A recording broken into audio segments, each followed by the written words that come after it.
हिंसा कैसे भड़की और ये प्रदर्शनकारी आखिर क्या चाहते हैं। इसके बाद आपको बताएंगे कि तुर्की के राष्ट्रपति एर्दोआन को कश्मीर में क्या दिलचस्पी आ गई है और वो बार बार कश्मीर का मुद्दा क्यों उठाते हैं। उन्होंने एक बार फिर से संयुक्त राष्ट्र महासभा में कश्मीर मुद्दा उठाया। क्या एर्दोआन ऐसे मुद्दे उठाकर मुस्लिम देशों के एकमात्र नेता बनना चाहते हैं। आज आपको यह भी बताएंगे कि वो कौन सा टीवी सीरियल है जिसे देखकर पाकिस्तान तुर्की का फैन बन चुका है। इसके बाद आपको ई कॉमर्स प्लेटफॉर्म पर ऑनलाइन सेल के नाम पर मची ठगी और लूट के बारे में बताएंगे, जहां डिस्काउंट और सस्ते सामान का ऑफर देकर अलग अलग तरीके से लोगों को चूना लगाया जा रहा है। अगर आप भी अपनी जेब कटने और इस ठगी से बचना चाहते हैं तो आज का ये विश्लेषण जरूर देखें। और मेरी एआई वर्जन, आज आपके पास कौन सी खबर है। इस समय देश भर में रामलीलाओं का मंचन चल रहा है। आज मैं एक ऐसी तस्वीर दिखाऊंगी जहां मंच पर ही राजा दशरथ का पात्र निभा रहे कलाकार के प्राण चले गए। लेकिन आज की सबसे बड़ी खबर यह है कि लद्दाख में हुए हिंसक विरोध प्रदर्शनों में 4 लोगों की मौत हो गई है, 70 लोग घायल हो गए हैं। यह हिंसा उस आंदोलन को लेकर हुई जिसके तहत पर्यावरण कार्यकर्ता सोनम वांगचुक लद्दाख को पूर्ण राज्य का दर्जा देने की मांग कर रहे हैं और यह भी कह रहे हैं कि लद्दाख को संविधान की 6ठी अनुसूची में शामिल किया जाए। लेकिन अब सूत्रों से हमें पता चला है कि इस हिंसा के दौरान लद्दाख के जेनजी युवाओं को गुमराह किया गया था और इसके पीछे एक सुनियोजित तरीके से प्लानिंग की गई थी। यह हिंसा उस वक्त भड़की जब बड़ी संख्या में युवा प्रदर्शनकारी लेके एनडीएस मेमोरियल ग्राउंड में इकट्ठा हुए। अब देखिए, इसके बाद वहां काले धुएं का एक गुबार दिखने लगा। इस तनाव के बीच कुछ प्रदर्शनकारियों ने लेह में बीजेपी के दफ्तर और हिल काउंसिल पर पथराव करना शुरू किया और वहां कई गाड़ियों को भी आग लगा दी गई और प्रदर्शनकारियों ने बीजेपी के दफ्तर में भी तोड़फोड़ और आगजनी की। इसके बाद वहां कैसे हालात बन गए, आप खुद इन तस्वीरों में पहले देखिए, फिर आपको बताते हैं कि आखिर इसके पीछे कौन था।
सही आदमी है बोला।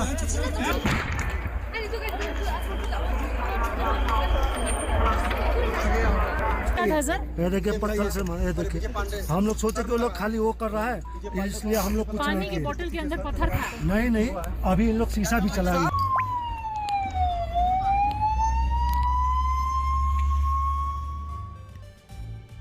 आखिर ऐसे हालात देश के अंदर क्यों बने, अब आपको एक एक करके उन बातों के बारे में बताते हैं जिससे आप ये समझ पाएंगे कि यह हिंसा क्यों हुई, कैसे हुई और अब लद्दाख में क्या हो सकता है। सबसे पहले आप ये देखिए कि लद्दाख में ये विरोध प्रदर्शन आखिर क्यों हो रहे हैं।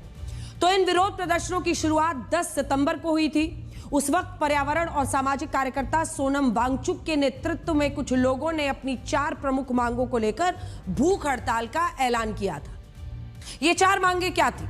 लद्दाख को पूर्ण राज्य का दर्जा मिले, 6ठी अनुसूची के तहत लद्दाख को संवैधानिक सुरक्षा देना, लद्दाख में कारगिल और लेह को अलग अलग लोकसभा क्षेत्र घोषित करना और सरकारी नौकरियों में स्थानीय लोगों को प्राथमिकता देना। इन 4 मांगों को लेकर केंद्र सरकार की लद्दाख के कुछ प्रतिनिधियों से बात भी चल रही थी और इस मुद्दे पर अगली बैठक 6 अक्टूबर को होनी थी। लेकिन उससे पहले ही आज ये हिंसा हुई और यहां सवाल यही है कि जब केंद्र सरकार बातचीत के लिए तैयार थी और इसके लिए तारीख भी तय हो चुकी थी, तो यह हिंसा आखिर क्यों हुई, किसने कराई?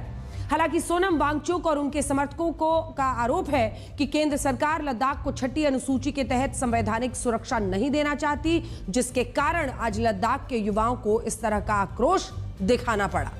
भारत के संविधान की 6ठी अनुसूची में सेल्फ गवर्नेंस यानी कुछ खास मामलों में खुद के शासन का उल्लेख किया गया है।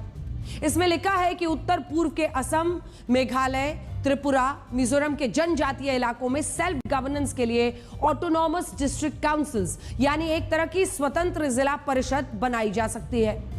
इन परिषद को यह अधिकार दिए जा सकते हैं कि वो अपने जनजातीय इलाकों में जमीन, जंगल से जुड़े नियम बना सके, स्थानीय प्रशासन और शासन से जुड़े कानून बना सके और अपनी परंपराओं, रीति रिवाजों, जो भी संस्कृति है उसकी रक्षा कर सके। और अभी सोनम वांगचुक और उनके समर्थक चाहते हैं कि अधिकार लद्दाख को दिए जाएं।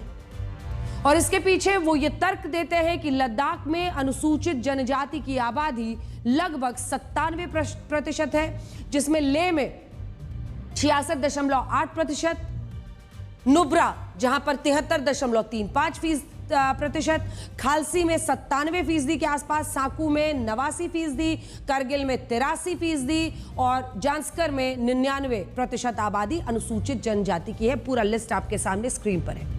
अब दूसरे सवाल पर आते हैं कि इन मांगों के पीछे 2 बड़े संगठन कौन से हैं, कौन कर रहा है। इनमें पहले संगठन का नाम है लेह एपेक्स बॉडी, जिसका गठन ही साल 2020 में हुआ था, और दूसरे संगठन का नाम है कारगिल डेमोक्रेटिक अलायंस और यह भी 2020 में बना।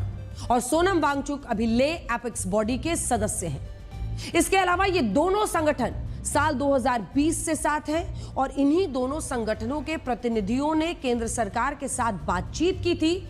और जैसा कि हमने आपको बताया कि 6 अक्टूबर को केंद्र सरकार के साथ अगले दौर की चर्चा भी होने वाली थी, लेकिन उससे पहले ही यह हिंसा हुई। और यह हिंसा क्यों हुई, अब वो समझिए। सोनम वांगचुक और उनके समर्थक 10 सितंबर से भूख हड़ताल पर बैठे थे, लेकिन इस दौरान 23 सितंबर को इस भूख हड़ताल में 2 प्रदर्शनकारी बेहोश हो गए, जिनमें एक बुजुर्ग महिला भी शामिल थी। इस घटना के बाद लेह एपेक्स बॉडी के प्रदर्शनकारी आक्रोशित हो गए और उन्हें यह लगा कि अब भूख हड़ताल से बात नहीं बनेगी। इसके बाद इस संगठन की युवा शाखा ने आज लेह में बंद का आह्वान किया और यह कहा गया कि सारे प्रदर्शनकारी लेह में बीजेपी के दफ्तर के बाहर एक विशाल जनसभा में शामिल होंगे। लेकिन इसके बाद कारगिल डेमोक्रेटिक अलायंस के लोगों ने भी इस बंद को अपना समर्थन दे दिया और यह ऐलान किया कि पूरे लद्दाख में आज बंद रखा जाएगा। और इस सब के बाद लेह में यह बंद हिंसक हो गया और इसमें अब तक 4 लोगों की मौत की पुष्टि हो चुकी है। हालांकि यहां सोनम वांगचुक को लेकर भी सवाल खड़े हो रहे हैं, जिन्होंने अब तक शांतिपूर्ण विरोध प्रदर्शनों की बात की थी। अब वो हर रोज अपनी भूख हड़ताल के नए-नए वीडियो बनाकर सोशल मीडिया पर पोस्ट कर रहे थे। कुछ देर पहले खबर आई कि उन्होंने भी ये गुजारिश की है, ये प्रार्थना की है कि कोई भी हिंसा को ना बढ़ाए आगे। लेकिन आज हिंसा के वक्त सोनम वांगचुक का उस वक्त बयान नहीं आया और अब वो ये कह रहे हैं कि ये हिंसा लद्दाख के जनजी युवाओं की भड़ास थी। पहले सुनिए। कुछ और है जो उनके दिलों में तड़प है, जो घुटन है, जो इतने सालों से बाहर नहीं निकल पा रहा है। वरना वो मुंह छुपा कर चलते थे, कहीं हम कैमरे में ना आ जाएं, कहीं सरकार हमें परेशान ना करे। आज सब मुंह दिखाकर वहां पर तोड़फोड़ कर रहे थे। खुद वो लोग खुद को जेनजी बोलते हैं, इसलिए हमने बोल दिया है, वरना मैं तो युवा पीढ़ी ही बोलता आया हूं, जेनजी नहीं बोलता हूं मैं इससे। युवा पीढ़ी में ऐसा घुटन है जो बाहर निकल के आया। जेनजी मेरा शब्द नहीं है, जब वो खुद अपने लिए बोलते हैं या लोग आजकल वही समझते हैं, युवा पीढ़ी है असल में कहें तो वांगचुक साहब इस बात पर सफाई दे रहे थे कि मैं जेनजी शब्द का इस्तेमाल नहीं करता हूं, मैं युवा शब्द का इस्तेमाल करता हूं।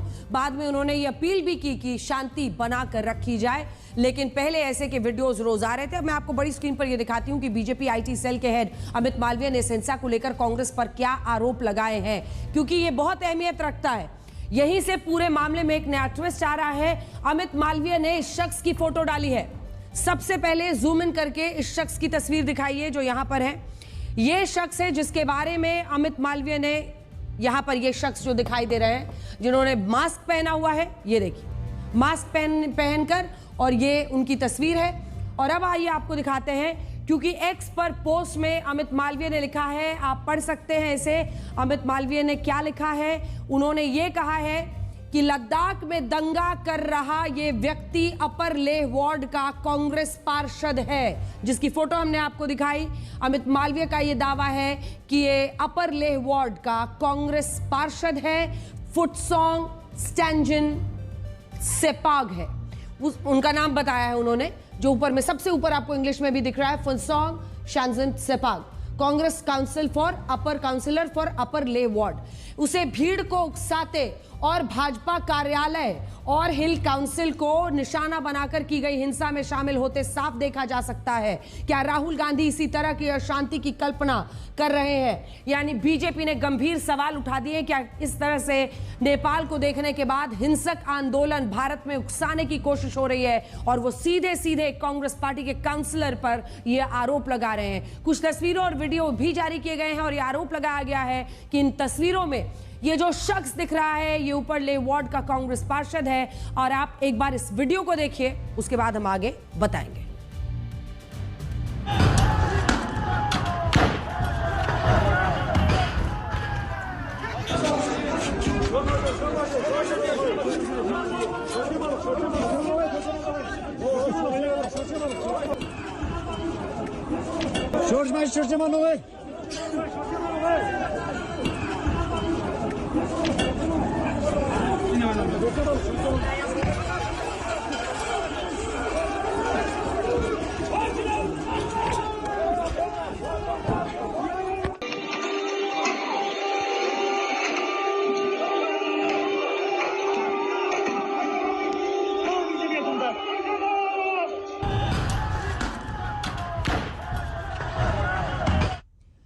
देखिए, बीजेपी इन तस्वीरों को दिखाकर यह पूछ रही है कि क्या इसी हिंसा के लिए पिछले दिनों राहुल गांधी ने अपने एक पोस्ट में जेन जी युवाओं का जिक्र किया था। आप देख सकते हैं कि इसमें राहुल गांधी ने क्या लिखा था।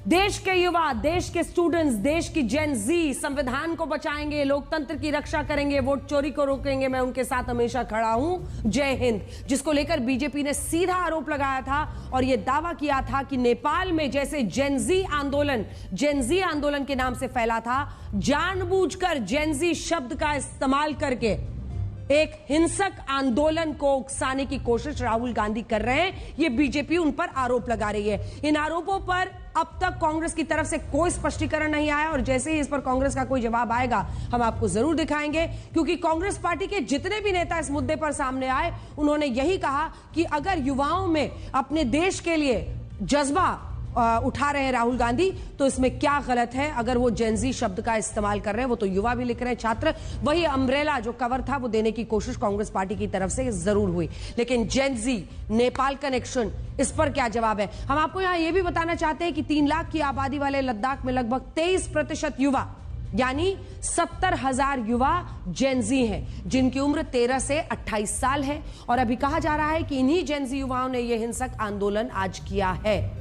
साल 2019 में जब केंद्र सरकार ने जम्मू कश्मीर से धारा 370 और अनुच्छेद 35A को हटाया था, तब जम्मू कश्मीर और लद्दाख केंद्र शासित प्रदेश बन गए थे और इसी के बाद से लद्दाख को पूर्ण राज्य का दर्जा देने की मांग हो रही है और सोनम वांगचुक लद्दाख को 6ठी अनुसूची में शामिल करने की मांग कर रहे हैं।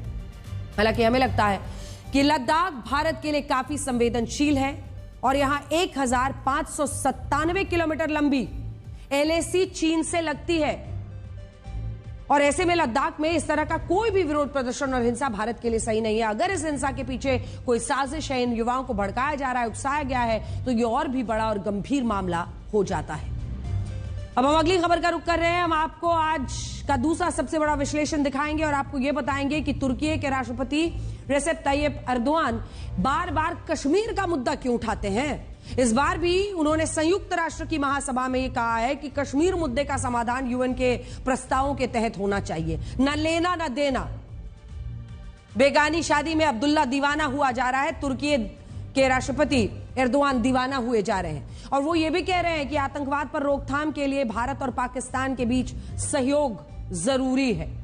लेकिन हमारा सवाल यह है कि जिस पाकिस्तान में आतंकी खुलेआम रैलियां करते हैं, जिन आतंकियों को तुर्की से वैचारिक समर्थन मिलता है, जहां पर हथियारों को लेकर, पैसे को लेकर, नैतिक सहयोग सब कुछ तुर्की देने को तैयार है, उस पाकिस्तान के साथ भारत का क्या सहयोग हो सकता है? और तुर्की के राष्ट्रपति एर्दोआन किस मुंह से कश्मीर की बात करते हैं? कश्मीर हमेशा से भारत का था, भारत का है, भारत का रहेगा। और प्रधानमंत्री मोदी ने साफ शब्दों में कहा है कि अब पाकिस्तान से कश्मीर पर तभी बात होगी जिस दिन वो पीओके हमें सौंपने के लिए तैयार हो जाएगा। Esteemed friends, in South Asia, we consider the preservation of peace and stability to be of utmost importance. We are pleased with the ceasefire achieved following the tensions last April between Pakistan and India, the tension which had escalated into a conflict. It is important to see a cooperation between the two countries when it comes to counterterrorism. The issue of Kashmir should be resolved on the basis of resolutions of the UN for the best for our brothers and sisters in Kashmir through dialogue, we hope. बड़ा सवाल यह है कि तुर्की बार बार कश्मीर का मुद्दा क्यों उठाता है और पाकिस्तान और तुर्की की दोस्ती का असली कनेक्शन आखिर है क्या? तो जरा ध्यान से सुनिए। ये कहानी असल में कश्मीर की है ही नहीं। तुर्की के राष्ट्रपति एर्दोआन के लिए कश्मीर सिर्फ एक राजनीतिक मुद्दा है जिससे वो अपनी एक खास छवि बनाना चाहते हैं। एक ऐसी छवि जिसमें दुनिया के 190 करोड़ मुसलमान उन्हें अपना नेता माने। राष्ट्रपति एर्दोआन का शुरुआत से ही ये सपना रहा है कि वो दुनिया में, अगर आपने पढ़ा हो, सुना हो, जिस तरह उस्मानिया सल्तनत ने यूरोप, एशिया, अफ्रीका के कई देशों पर राज किया, इसके सुल्तान को पूरी दुनिया के मुस्लिम जगत ने अपना नेता माना, वैसे ही राष्ट्रपति एर्दोआन भी चाहते हैं कि आज दुनिया भर के मुस्लिम उन्हें ही अपना नेता माने, अपना राजा माने। और यही कारण है कि चाहे ईरान इजराइल का युद्ध हो, फिलिस्तीन का मुद्दा हो, भारत पाकिस्तान का युद्ध हो, कश्मीर का मुद्दा हो या कतर का कोई मामला हो, हर जगह राष्ट्रपति एर्दोआन मुस्लिम देशों के ठेकेदार बन जाते हैं। और ये हम नहीं कह रहे, बल्कि अमेरिका के बड़े बड़े थिंक टैंक और वॉशिंगटन कर्टिश इंस्टीट्यूट की एक रिपोर्ट में ऐसा बताया गया है। इसमें लिखा है कि राष्ट्रपति एर्दोआन जब इस्तांबुल के मेयर थे, यानी तुर्की की राजधानी इस्तांबुल के सिर्फ मेयर थे, तभी से उनका यह ख्वाब था कि उनका कद दुनिया में उस्मानिया सल्तनत के सुल्तान जैसा हो जाए, ऑटोमन एम्पायर के एम्परर की तरह हो जाए। और क्योंकि वो इस्तांबुल में जन्मे, जिसे साल 1453 में उस्मानिया सल्तनत ने अपनी राजधानी बनाया था, इसीलिए वो इस सल्तनत को अपना पूर्वज मानने लगे। और धीरे धीरे वैश्विक राजनीति में उन्होंने खुद को सुन्नी इस्लाम का रक्षक बताना शुरू किया ताकि अरब और मुस्लिम देशों में उनका एक प्रभाव बढ़े। और पाकिस्तान में ऐसा ही हुआ है। साल 1947 से पहले पाकिस्तान अविभाजित भारत का हिस्सा था और पाकिस्तान के पास अपना कोई ऐसा सांस्कृतिक इतिहास नहीं था जिससे वो खुद को इस्लाम धर्म से जोड़ पाए। उसने मोहम्मद गौरी, अहमद शाह अब्दाली और बाबर जैसे मुस्लिम आक्रमणकारियों को अपना नायक बनाया, लेकिन यह इतिहास उसे भारत की याद दिलाता रहा। और इसी के बाद पाकिस्तान ने दूसरे मुस्लिम देशों की तरफ देखा और उनकी संस्कृति से खुद को जोड़ने की खूब कोशिशें की। इनमें पहले पाकिस्तान सऊदी अरब के पीछे चला, बाद में तुर्की के साथ उसने अपना सांस्कृतिक और ऐतिहासिक रिश्ता बनाया। लेकिन ये बात बहुत कम लोग जानते हैं कि पाकिस्तान और तुर्की के बीच ये भाईचारे का रिश्ता एक टीवी सीरियल से और भी मजबूत हुआ। इस टीवी सीरियल का नाम है एर्तुगरुल गाजी, जिसमें तुर्की के इतिहास और इस्लामिक संस्कृति को दिखाया गया है।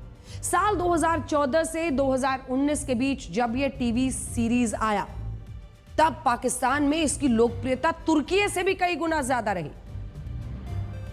और पाकिस्तान में गूगल पर जिस शब्द को सबसे ज्यादा बार बार सर्च किया गया, वो शब्द ऑटोमन था, जिसकी बारे में हम आपको बता रहे हैं। हिंदी में ऑटोमन एम्पायर को ही उस्मानिया सल्तनत कहते हैं। यानी जैसे अमेरिका ने अपनी हॉलीवुड की फिल्मों को सॉफ्ट पावर की तरह इस्तेमाल किया और दुनिया के लोगों में अपनी सुपर पावर की एक छवि बनाई, ठीक वैसे ही तुर्की ने अपने टीवी सीरियल से पाकिस्तान को उस्मानिया सल्तनत के इतिहास से जोड़ दिया। और आज आप देखिए कि पाकिस्तान तुर्की को अपना बड़ा भाई मानता है और तुर्की के राष्ट्रपति मुस्लिम जगत को ठेकेदार बनते हुए फिलिस्तीन, ईरान, लेबनान से लेकर कश्मीर पर अब अपना ज्ञान देने लगे हैं। आज भी यही हुआ और ऑपरेशन सिंदूर में भी तुर्की पर आरोप लगे थे कि उसने पाकिस्तान को आर्थिक और सैन्य मदद की थी। आप ये भी कह सकते हैं कि तुर्की और पाकिस्तान जैसे देश धर्म के नाम पर अपनी एक टीम बनाकर यह एजेंडा चला रहे हैं और इसमें अमेरिका जैसे देश अपने हितों के लिए इनकी मदद तक करने को तैयार है। मैं आपको बड़ी स्क्रीन पर कुछ तस्वीरें दिखाना चाहती हूं जिनमें न्यूयॉर्क में अमेरिकी राष्ट्रपति डोनाल्ड ट्रंप ने इस्लामिक देशों के साथ एक बैठक की है। जरा इसको देखिए। इस बैठक में आप देखेंगे कि तस्वीर साफ होती है कि आखिर पाकिस्तान को लेकर, तुर्की को लेकर, तमाम इस्लामिक देशों को लेकर क्या रवैया रहा है डोनाल्ड ट्रंप का। आप देख सकते हैं कि इस बैठक में किस देश की तरफ से कौन कौन मौजूद रहा। तो सबसे पहले इन तस्वीरों में बड़ा विरोधाभास यह है कि तुर्की के राष्ट्रपति एर्दोआन और अमेरिका के राष्ट्रपति डोनाल्ड ट्रंप एक साथ बैठे थे। ये देखिए, ये तस्वीर बहुत कुछ कह रही है। इजराइल के खिलाफ फिलिस्तीन और हमास का समर्थन करता है जो तुर्की है, उसके साथ डोनाल्ड ट्रंप बैठे हुए हैं। ये विरोधाभास हम बीते दिन से आपको बता रहे हैं कि तमाम मुस्लिम देशों के साथ बैठ के करते करते आखिर डोनाल्ड ट्रंप और अमेरिका कहां खड़ा है, अब ये समझ पाना ही मुश्किल हो गया है। जो नेता, जो देश इजराइल के खिलाफ, फिलिस्तीन के साथ, जो देश हमास जैसे आतंकी संगठन के साथ खड़ा है, उसके साथ ट्रंप ऐसा महत्व से दे रहे हैं। एक बार जूम इन करके दिखा दीजिए हमारे दर्शकों।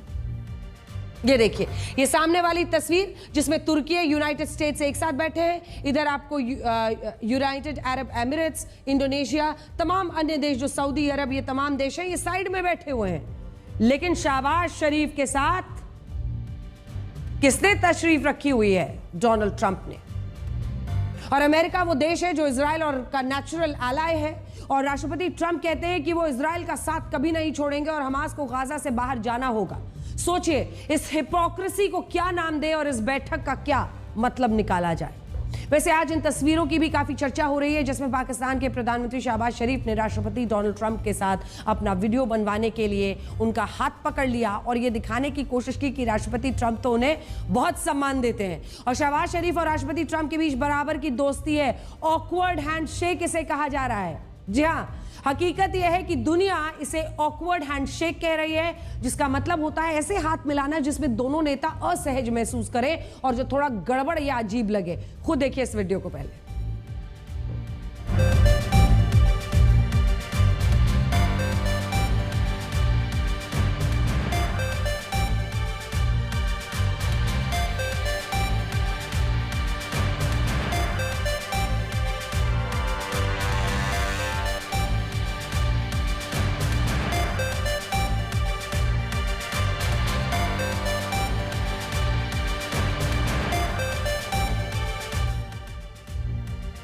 वैसे आजकल हैंडशेक को लेकर पाकिस्तान की खूब वजीहत हो रही है।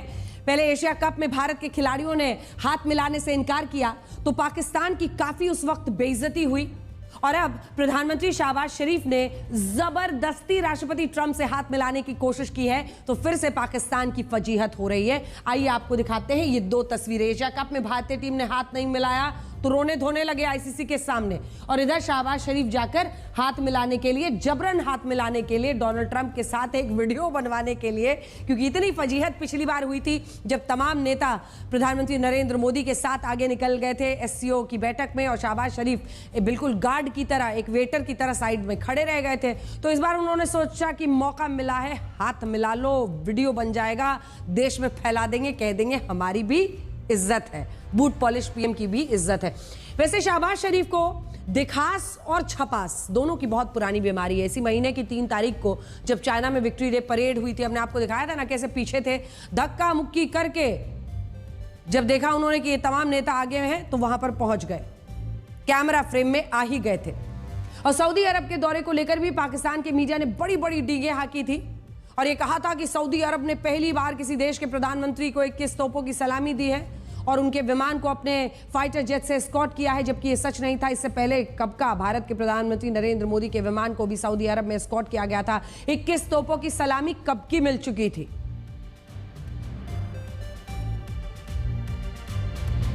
तो आज जब पाकिस्तान का मीडिया शहबाज शरीफ और राष्ट्रपति ट्रंप की इन तस्वीरों को दिखाकर खुश हो रहा है तब हम चाहेंगे कि पाकिस्तान के आम लोग जरा इन आंकड़ों को भी देख लें। इसी साल पाकिस्तान और अमेरिका की एक कंपनी के बीच क्रिप्टो डील पर हस्ताक्षर हुए, जिसमें इस अमेरिकी कंपनी का नाम है वर्ल्ड लिबर्टी फाइनेंशियल इंक। ये वही कंपनी है जिसमें राष्ट्रपति डोनाल्ड ट्रंप के परिवार की 60% हिस्सेदारी है, और इस डील में पाकिस्तान के आम लोगों को कुछ नहीं मिलने वाला है। सारा फायदा किसको होगा? शहबाज शरीफ और उनके परिवार, और राष्ट्रपति डोनाल्ड ट्रंप और उनके बेटे को सारा माल मिलेगा। आज ही वर्ल्ड बैंक की एक नई रिपोर्ट आई है जिसके मुताबिक पिछले 3 सालों में पाकिस्तान की गरीबी दर 7% बढ़ी है, और साल 2023-24 में यह 25.3% पर पहुंच गई है। साल 2022 में जब से शहबाज शरीफ पाकिस्तान के प्रधानमंत्री बने हैं, तब से पाकिस्तान के लोगों का और भी बुरा हाल हो गया है। वर्ल्ड बैंक ये भी कह रहा है कि पाकिस्तान ने उससे दुनिया भर का लोन लिया है, लेकिन आम जनता को वहां दाने दाने के लिए संघर्ष करना पड़ रहा है। ये दूसरी तस्वीर आप देख ही रहे हैं। एक बार फिर से आपको दिखाते हैं, पाकिस्तान की जनता इसलिए कंगाल हो रही है क्योंकि सारा पैसा सरकार और सेना की जेब में जा रहा है। ये देखिए शहबाज शरीफ,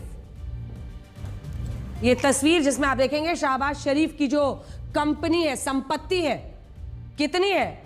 41.73 करोड़ पाकिस्तानी रुपया। उद्योगपति भी है शहबाज शरीफ। शरीफ ग्रुप ऑफ कंपनीज है, स्टील फैक्ट्री और शुगर मिल्स है उनके। 13 कंपनियों में शहबाज शरीफ परिवार का पैसा है। शहबाज शरीफ के 2 बेटों पर आरोप है कि उन्होंने 700 करोड़ की मनी लॉन्ड्रिंग की है। इनके चेहरे दिखा दीजिए जरा, ये उनके 2 बेटे हैं, हमजा शहबाज और सलमान शहबाज नाम है, और इन पर आरोप है कि 700 करोड़ रुपए की मनी लॉन्ड्रिंग इन दोनों ने की है। लेकिन इससे फर्क क्या पड़ता है? पाकिस्तान में तो शहबाज शरीफ और उनका परिवार सेना की मदद से खूब पैसा छाप रहा है, और पाकिस्तान की जनता गरीबी और आटे की लाइनों में मर रही है, और यह भ्रष्टाचार पाकिस्तान के क्रिकेट बोर्ड तक फैला है। आपको सुनकर हंसी भी आएगी और ताज्जुब भी होगा कि इस बार के एशिया कप में पाकिस्तान की क्रिकेट टीम को जो यूनिफॉर्म्स और किट दी गई उसे घटिया क्वालिटी का बताया जा रहा है। और इन तस्वीरों में देख सकते हैं कि पाकिस्तान के खिलाड़ी जो यूनिफॉर्म पहन रहे हैं वो कुछ ही मिनटों में पसीने से भीगने लगती है। साफ दिखता है कि पाकिस्तान के क्रिकेट बोर्ड ने इसमें भी झोल कर ही दिया है। पूरी तरह से एशिया कप में पाक टीम को घटिया यूनिफॉर्म देने का यह आरोप लग रहा है, और यह भी कहा कि जब इस तरह के टेंडर सही कंपनियों की बजाय दोस्तों को दिए जाते हैं तो यही होता है। हमारे खिलाड़ी पसीने से भीग रहे हैं और करप्शन पसीने से भी ज्यादा टपक रहा है यहां पर पाकिस्तान में। आप खुद उनके इस पोस्ट को पढ़िए। इस पोस्ट में क्या लिखा है? पाकिस्तानी खिलाड़ी घटिया क्वालिटी की किट पहनकर पसीना बहा रहे हैं, जबकि दूसरे खिलाड़ी सही ड्राई फिटिंग किट पहन रहे हैं। यही होता है जब टेंडर प्रोफेशनल्स को नहीं बल्कि दोस्तों को मिलते हैं। पसीने से ज्यादा भ्रष्टाचार टपक रहा है। यह अतीक उस जमा पूर्व पाकिस्तानी खिलाड़ी ने लिख दिया है। खैर, राष्ट्रपति ट्रंप के साथ हुई बैठक और वहां से पाकिस्तान की पूरी कहानी ही निकल पड़ी। लेकिन इस बैठक में पाकिस्तान समेत सभी मुस्लिम देशों ने फिलिस्तीन के मुद्दे पर चर्चा की, और इससे पहले तो वो सुबियांतो ने आईना दिखा दिया। उन्होंने संयुक्त राष्ट्र की महासभा में कहा कि दुनिया को इजराइल के वजूद और उसकी सुरक्षा को भी स्वीकार करना होगा, और जब तक इजराइल को सुरक्षा की गारंटी नहीं दी जाएगी तब तक असली शांति स्थापित नहीं हो सकेगी। सुनिए। Indonesia's complete support for the two-state solution in Palestine.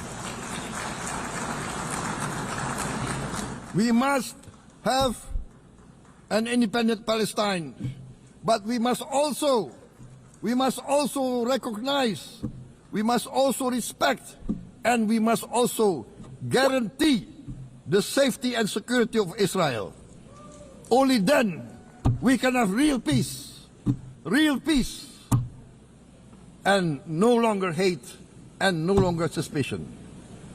The only solution is this two-state solution. Two descendants of Abraham must live in reconciliation, peace and harmony. जिस बात को कहने की हिम्मत कई लोग नहीं कर रहे हैं, कर रहे हैं, वो इंडोनेशिया ने कही है। सोचिए, इंडोनेशिया इस दुनिया में सबसे ज्यादा मुस्लिम आबादी वाला देश है। इंडोनेशिया में 88% आबादी मुसलमानों की है।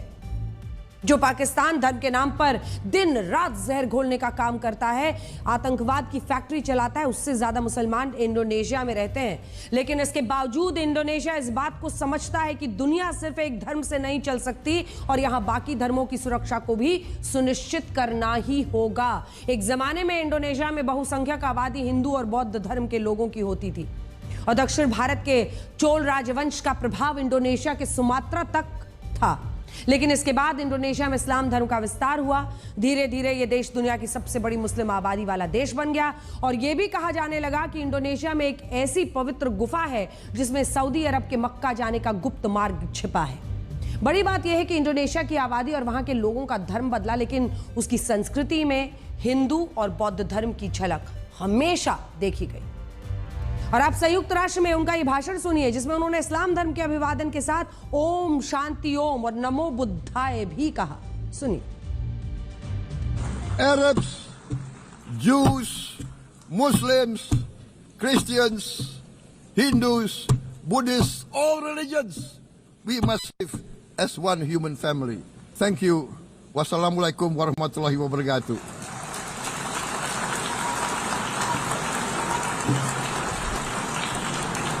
Shalom.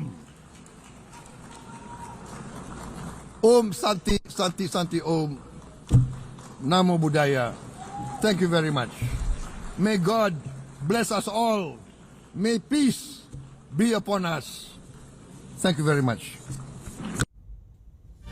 आजकल हमारे देश में ज्यादातर लोग अपने अभिवादन में हेलो, थैंक यू और हाय, ओके कहते हैं, लेकिन भारत की प्राचीन गुरुकुल परंपरा में ओम शांति या ओम शांति ओम कहा जाता था। इसका अर्थ होता है शांति के मूल रूप को समझना। जब आप किसी से ओम शांति या ओम शांति ओम कहते हैं तो यहां आप शांति की कामना कर रहे होते हैं और सनातन धर्म में शांति को ही सबसे बड़ी शक्ति माना गया है और इंडोनेशिया के राष्ट्रपति ने अपने अभिवादन में इसी ओम शांति ओम का जिक्र किया। खैर, इस सबके बीच संयुक्त राष्ट्र में एक ऐसी घटना भी हुई जिसके बाद पूरी दुनिया में इजराइल की खुफिया एजेंसी मोसाद की चर्चा हो रही है। कल जब संयुक्त राष्ट्र में इंडोनेशिया के राष्ट्रपति प्राबो सुबांतो, तुर्की के राष्ट्रपति एर्दोआन, कनाडा के प्रधानमंत्री मार्क कार्नी और दक्षिण अफ्रीका के राष्ट्रपति सिरिल रामाफोसा ने अपने भाषण के दौरान फिलिस्तीन का जिक्र किया, फिलिस्तीन जैसे शब्द बोला, अचानक से माइक ऑफ हो गया।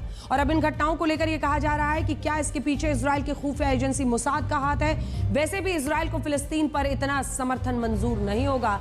हालांकि यूएन की तरफ से कहा गया है कि ये तकनीकी खराबी थी, लेकिन दुनिया पूछ रही है कि कैसी तकनीकी खराबी थी जिसमें फिलिस्तीन का जिक्र आने पर ही माइक ऑफ होता था।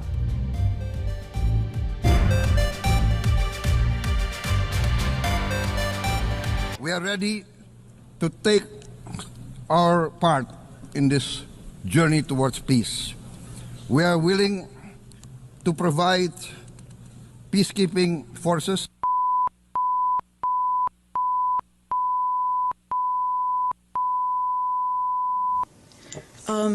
Apologies. I cannot hear the president. I lost his voice. Apologies, ladies and gentlemen. This is the interpreter speaking. I cannot hear the president. His voice is gone. Le Canada, Canada. with our international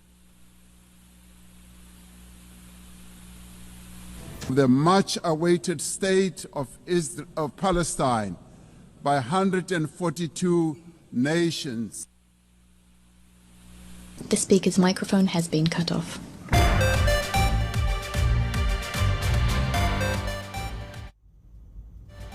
तो बड़े बड़े मंचों पर छोटी छोटी बातें होती रहती हैं। अब आपको वो तस्वीरें दिखाते हैं जिनमें आपको शक्तिशाली तूफान रगासा से हुई तबाही नजर आएगी। इस सुपर टाइफून ने चीन, हांगकांग, ताइवान, फिलीपींस में हाहाकार मचाया हुआ है। इसमें कई लोग लापता भी हो गए हैं। देखिए, मंगलवार को यह तूफान हांगकांग में पहुंच गया और वहां से 200 किलोमीटर प्रति घंटे से ज्यादा की रफ्तार से हवाएं चलने लगी और भारी बारिश होती रही।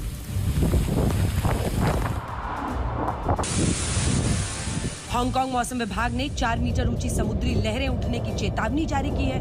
बुधवार को हांगकांग में समुद्री किनारे बनी बिल्डिंग्स और होटल्स को इस तूफान ने भारी नुकसान पहुंचाया। कई होटल्स में समुद्र का पानी भर गया, जहां से किसी तरह लोगों को निकाला जा सका।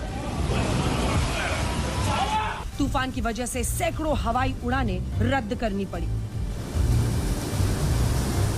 ये तूफान दक्षिण चीन सागर में उठा और इसके आसपास के देशों में तबाही मचाई। ये तूफान सबसे पहले उत्तरी फिलीपींस से टकराया, वहां भारी नुकसान हुआ। इसके बाद ताइवान की ओर बढ़ा, जहां एक झील भी फट गई। ताइवान में हालात और भी खराब हैं। भारी बारिश से लैंडस्लाइड और जलभराव की घटनाएं हो रही हैं। ताइवान में इस महातूफान से 15 से ज्यादा लोगों की मौत हो गई और 100 से ज्यादा लोग लापता हैं। कई गांव बाढ़ में डूब गए हैं। तूफान के साथ बाढ़ और बारिश की वजह से लोग घरों में ही फंस गए, जिसके बाद ताइवान की सेना ने टैंकों से राहत सामग्री लोगों में बांटी। सुपर टाइफून रगासा ने ताइवान पहुंचने से पहले फिलीपींस के कुछ इलाकों को तबाह कर दिया। तेज हवाओं और लगातार बारिश के कारण हजारों लोगों को अपने घरों से बाहर निकलने पर मजबूर होना पड़ा, जिससे इमारत को नुकसान होने पर जान बचाई जा सके। इस तूफान की वजह से चीन ने समुद्र के किनारे वाले इलाकों से 20 लाख लोगों को दूसरी जगह भेजा, जबकि 10 शहरों में स्कूलों को बंद करना पड़ा। चीन ने 3 मीटर ऊंची समुद्री लहरों की चेतावनी जारी की है। एक तरफ ताइवान और हांगकांग जैसे देश सुपर टाइफून से संघर्ष कर रहे हैं, दूसरी तरफ हमारे अपने देश भारत के कई राज्यों में बाढ़ बारिश की वजह से हालात खराब हो चुके हैं। महाराष्ट्र के कई जिले बाढ़ का असर झेल रहे हैं। धाराशिव, जालना, नवसारी, नासिक और हिंगोली के कई गांव पानी में डूब चुके हैं। सेना और एनडीआरएफ की टीमें राहत और बचाव में जुटी हैं। धाराशिव के परांडा तहसील में हालात गंभीर हैं और गांवों से संपर्क टूट गया है। यहां सेना ने बाढ़ में फंसी बुजुर्ग महिलाओं को हेलीकॉप्टर से बचाया। महाराष्ट्र में भारी बारिश और बाढ़ की वजह से 8 लोगों की मौत हो चुकी है। हजारों एकड़ फसल बर्बाद हो चुकी है। सैकड़ों पशुओं की बाढ़ की वजह से मौत हो चुकी है। महाराष्ट्र में अभी कई दिनों तक भारी बारिश की चेतावनी जारी की गई है। मराठवाड़ा क्षेत्र के कई जिलों में खेत खलिहान पूरी तरह पानी में डूब गए हैं। नदी और नालों में उफान आने से कई गांवों का संपर्क कट गया है और घरों तक पानी घुस आया। दर्जनों मकान जमींदोज हो गए हैं। दूसरी तरफ पश्चिम बंगाल का भी बुरा हाल है। कोलकाता में बारिश ने नया रिकॉर्ड बना दिया और वहां बारिश और करंट लगने की वजह से 10 से ज्यादा लोगों की मौत हो चुकी है। कोलकाता की सड़कों पर जल जमाव ने हालात बिगाड़ दिए। निकासी बाधित होने की वजह से कई इलाकों में पानी बहुत सीधी गति से उतर रहा है। कई स्कूलों को राहत शिविरों में बदल दिया गया है। यातायात अभी भी लगभग ठप पड़ा है। और महाराष्ट्र से पहले कोलकाता में भी 24 घंटे से कम समय में लगभग 251.4 मिलीमीटर बारिश हुई और कोलकाता में 24 घंटे के बाद भी सड़कों पर जमा हुआ पानी निकला नहीं है।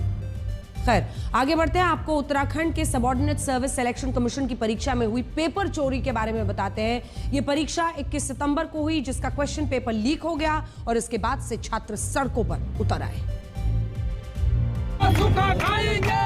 नाराज छात्रों की मांग है कि इस पेपर को रद्द करने के साथ सीबीआई जांच की जाए और दोषियों पर कड़ी कार्रवाई हो।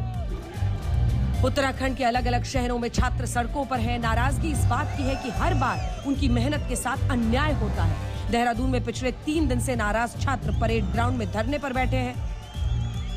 जब तक सीबीआई इन्वेस्टिगेशन नहीं करेगी यहाँ पे, तब तक यहाँ से युवा हटेगा नहीं। हमें जो है ओनली सीबीआई चाहिए। छात्रों का कहना है कि वो सालों से परीक्षा की तैयारी करते हैं और जब परीक्षा होती है तो पेपर लीक हो जाता है। पुलिस ने पेपर लीक के इस मामले में मोहम्मद खालिद नाम के आरोपी को गिरफ्तार किया और उससे पूछताछ की जा रही है। पुलिस इसे पेपर लीक के बजाय एक व्यक्ति को परीक्षा पास कराने की साजिश मान रही है और अभी पुलिस को खालिद का मोबाइल नहीं मिला है। लेकिन सवाल यही है कि आखिर उन बच्चों की जवाबदेही किसकी है जिन्होंने सालों साल मेहनत की। उनके लिए तो पेपर लीक यानी 1 साल बर्बाद। ऐसे में सवाल ये उठता है कि आखिर पुलिस प्रशासन और जो पूरी व्यवस्था है वो पेपर लीक को रोकने में अलग अलग राज्यों में क्यों नाकाम हो रही है। आगे बढ़ते हैं और आपको ये बताते हैं कि हिमाचल प्रदेश के चंबा में रामलीला के मंचन के दौरान राजा दशरथ का किरदार निभा रहे कलाकार को मंच पर ही हार्ट अटैक आ गया। इन तस्वीरों ने सबको डरा दिया है। हिमाचल प्रदेश के चंबा में 73 साल के अमरेश महाजन भगवान श्री राम के पिता दशरथ की भूमिका निभा रहे थे। राजा दशरथ अपने सिंहासन पर थे और उनका दरबार लगा हुआ था। इस दौरान दशरथ की भूमिका निभा रहे अमरेश महाजन सिंहासन पर ही लुढ़क गए। ये घटना वीडियो में रिकॉर्ड हो गई। दावा है कि हार्ट अटैक से करीब 1 मिनट पहले ही मंच पर दशरथ और विश्वामित्र में संवाद हो रहा था।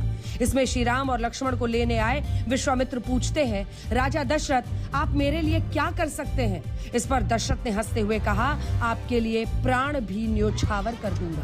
दूसरा, आपके काम आएंगे।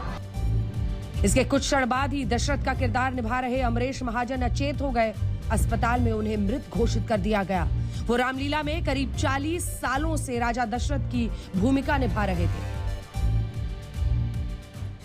इस तरह की घटनाएं डरा देती हैं और ये पहली बार नहीं है जब इस तरह से किसी को अचानक हार्ट अटैक आया और उसकी मौत हुई। अब आपको महिलाओं के कपड़ों को लेकर संकुचित सोच की एक तस्वीर दिखाते हैं, जहां कुछ लोग आज भी ये तय करना चाहते हैं कि महिलाएं क्या पहने और क्या ना पहने। तमिलनाडु के कोयम्बटूर में एक लड़की फ्लावर मार्केट में पहुंची हुई थी, जहां कुछ लोगों ने उसे परेशान करना शुरू किया क्योंकि उन्हें इस लड़की के स्लीवलेस कुर्ते पर आपत्ति थी। इस दौरान नैतिकता के इन कथित ठेकेदारों ने इस लड़की को घेर लिया और उसे उसके पहनावे के लिए धमकियां देने लगे, लेकिन वो बिना डरे अपनी पसंद के कपड़े पहनने पर अड़ी रही। इस घटना ने मॉरल पुलिसिंग पर फिर से बहस छेड़ दी है। सोचिए, एक आदमी ने इससे कहा कि ऐसे कपड़े पहनकर वो बाजार में नहीं जा सकती। विरोध करने पर वो बोला कि ऐसे कपड़े पहनने पर अप्रिय घटनाएं हो चुकी हैं, उसके साथ भी ऐसा हो सकता है। इसके बाद और लोग भी इस लड़की के कपड़ों पर विरोध करने लगे। ये खुली गुंडागर्दी होती रही।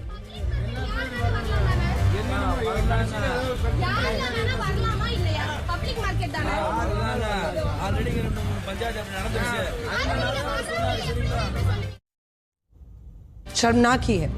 अगली खबर का रुख करते हैं। नवरात्रि, दशहरा और दिवाली के आने की खबर बाजार की हलचल से मिल जाती है। इन त्योहारों पर आप खुश हो या ना हो, लेकिन ई कॉमर्स वेबसाइट्स खुशी से नाचने लगती हैं।